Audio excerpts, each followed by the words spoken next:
sang bi leeral jamonoy tay jile sang bi omal dundu tay jile loolu moo jur am loolu moo jur xam-xam yow konte li nga moom أعوذ بالله من الشيطان الرجيم بسم الله الرحمن الرحيم sunu sang bu tedd bi Mawlaya Seydi Mouhamed El Cheikh, le flambeau de la sublimité.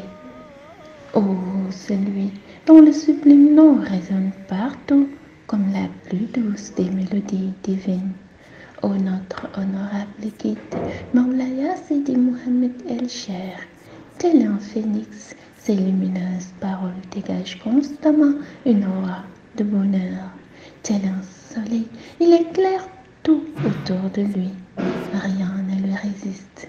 Même la glace, face à la puissance de ses lumineuses paroles, a tendance à devenir vapeur. Ses notes montent en force et retombent en douceur. Ses yeux étincelants de lumière nous laissent toujours sans voix. Ses sourires ravivent nos jours, son seul regard fait notre béatitude.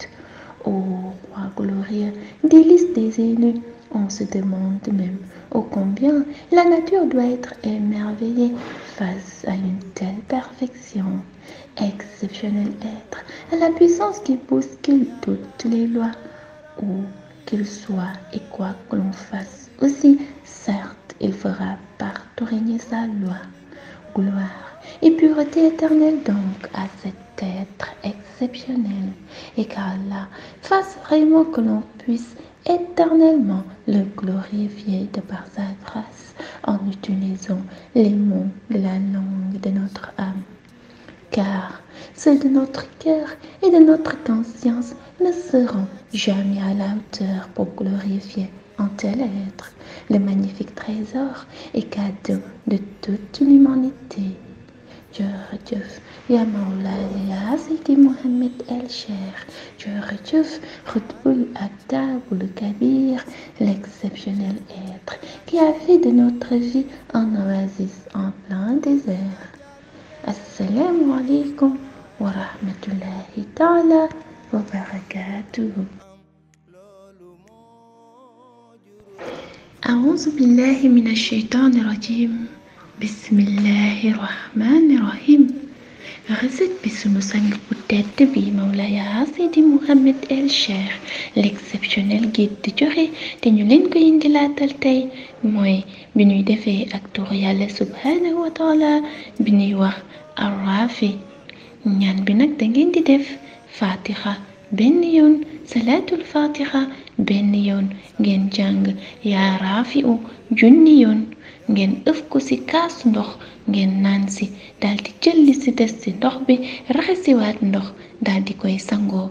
mais ci sangu boobu nag doo leen ci def saabu. ñaan bi di ngeen koy def ci lu tolloog aussi diiru 20 fan ak juróom yu toppalante.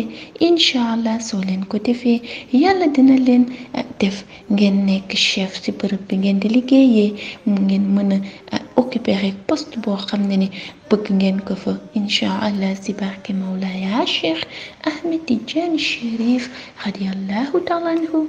assalaamu aleykum.